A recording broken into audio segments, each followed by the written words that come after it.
નમસ્તે, મારું નામ અનુરાગ સાગર છે. Born and brought up in Ahmedabad છું. હું બિઝનેસમેન છું અને કમ્પ્યુટર્સનો બિઝનેસ અરાઉન્ડ 25-26 વર્ષથી કરી રહ્યો છું.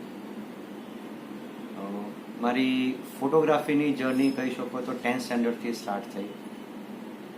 નાનો કેમેરા ત્યારે મારા ફાધરે લઈને આપ્યો તો કોડાક કેમેરા, હોટશોટ જે નાનો હતો. એ પછી સેમસંગનો ડિજિટલ કેમેરા આવ્યો. એ પછી કેનનનો પોઈન્ટ એન્ડ શૂટ કેમેરા લીધો. એ પછી કેનનનો એક હાયર એન્ડ કેમેરા લીધો. અને અત્યારે એક નવો કેમેરા મેં મિરરલેસ બસ હમણાં જ બાય કર્યો છે. મને ફોટોગ્રાફીમાં ઇન્ટરેસ્ટ સિરિયસ ફોટોગ્રાફી કહો તો 2015-16થી થયો. જ્યારે અમને ગીર ફાઉન્ડેશનમાં બર્ડનો વર્કશોપ હતો, ત્યાં અમે ગયા, અમે લોકો ગ્રુપ સાથે, અને ત્યાં બર્ડ્સ વિશે વધારે માહિતી મળી. એ લોકો બિહેવિયર શું છે, એ લોકોનું નોમેનક્લેચર ખબર પડી, અને ધીમે ધીમે ખબર પડી કે આપણા ગુજરાતમાં અને ઇન્ડિયામાં કેટલા બધા બર્ડના સ્પીશીસ અવેલેબલ છે. તો એ જાણ્યા પછી અમને એવું થયું કે ના, નોર્મલ ફોટોગ્રાફી કરીએ છીએ એના કરતાં બર્ડની ફોટોગ્રાફી કરીએ તો વધારે ગમશે અમને. અને મને એ બર્ડનું બિહેવિયર, લોકોની સાઇઝ નાનીથી મોટી લઈને કેટલા અલગ ટાઈપના સ્પીશીસ છે એ જાણવાની ઘણી મજા પડી. અને ઓલવેઝ સરપ્રાઇઝ થઈએ કે બર્ડ તમને ઓલવેઝ કંઈ ને કંઈ નવું શીખવાડીને જાય. તો એની ફોટોગ્રાફી કરવાની મને બહુ જ ગમે છે. હવે ઇનિશિયલી એવું હતું કે ફોટોગ્રાફી અમે થોડીક કરતા, પણ જેમ જેમ વધારે મને નોલેજ મળતું ગયું ને ગુજરાતના અલગ અલગ જગ્યાએ અમે લોકો વિઝિટ કરવા લાગ્યા, ત્યારે ખબર પડી કે બાયોડાયવર્સિટી આપણી ગુજરાતની કેટલી મોટી છે અને ત્યાં કેટલા different species all the year આવે છે. સમરમાં અલગ ટાઈપના હોય, રેની સિઝનમાં અલગ હોય, વિન્ટરમાં જ્યારે માઇગ્રેશન્સને ચાલુ થાય ત્યારે અઢળક પક્ષીઓ ગુજરાતમાં અને ઇન્ડિયામાં આપણને જોવા મળે છે. બર્ડની ફોટોગ્રાફી અરાઉન્ડ 8-9 વર્ષથી કરું છું અને અમે ડિફરન્ટ લોકેશન્સ ઉપર જઈએ છીએ. જેમ કે ગુજરાત, આપણે અમદાવાદની આજુબાજુમાં થોડ છે, નળ સરોવર છે, નવા ગામ છે, ભેરાઈ છે, વડલા છે, વસાઈ ગામ છે.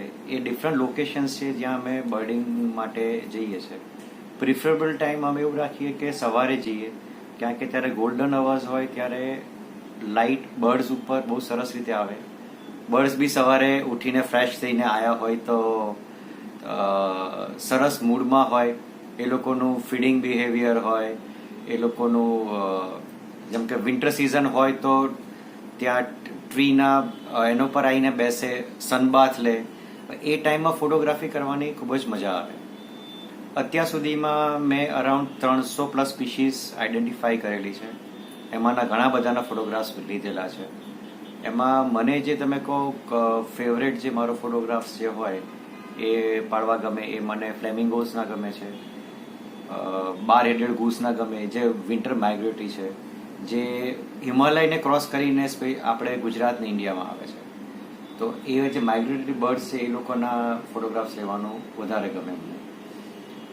બીજું જે ગમે છે, મને સારસ ક્રેન ગમે છે, જે આપણે આણંદ ને ખેડા જિલ્લામાં ઘણા જોવા મળે છે. અને એ હ્યુજ બર્ડ છે અને એ જ્યારે ફ્લાઇટમાં હોય ત્યારે તમને એનો ફોટોગ્રાફ લેવાની ખૂબ જ મજા આવે.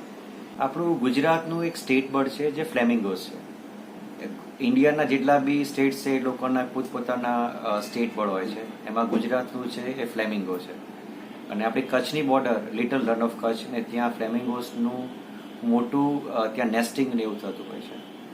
હવે એક યાદગાર મોમેન્ટમાં અમારે આ જાન્યુઆરી 2024માં ત્યાં સર્વેમાં અમે ગયા હતા BCSG તરફથી, અને અમને એક એરિયા આપવામાં આવ્યો હતો ને ત્યાં અમારે બર્ડનું કાઉન્ટ માટે જવાનું હતું. તો અમારું 3 જણનું ગ્રુપ હતું અને અમે ત્યાં કાઉન્ટ માટે ગયા બપોરના ટાઈમે, ભર બપોરે. ઇનિશિયલ એવું તો કલાક એક અમે ચાલ્યા આવીશું પણ અમને કંઈ જ ના મળ્યું. પણ ધીમે ધીમે અમે આગળ ગયા ત્યારે એક વ્હાઇટ બેલ્ટ દેખાયો ત્યાં ખારા પટમાં. ત્યાં હજી થોડાક વધારે પાસે ગયા ત્યારે ખબર પડી, હો આ તો બધા ફ્લેમિંગોઝ છે. હજી વધારે પાસે ગયા અને અમે કાઉન્ટિંગ ચાલુ કર્યું તો રફલી અમને કહો તો એસ્ટિમેશન અમારો 2 લાખથી વધારે ફ્લેમિંગોઝ અમને ત્યાં જોવા મળ્યા.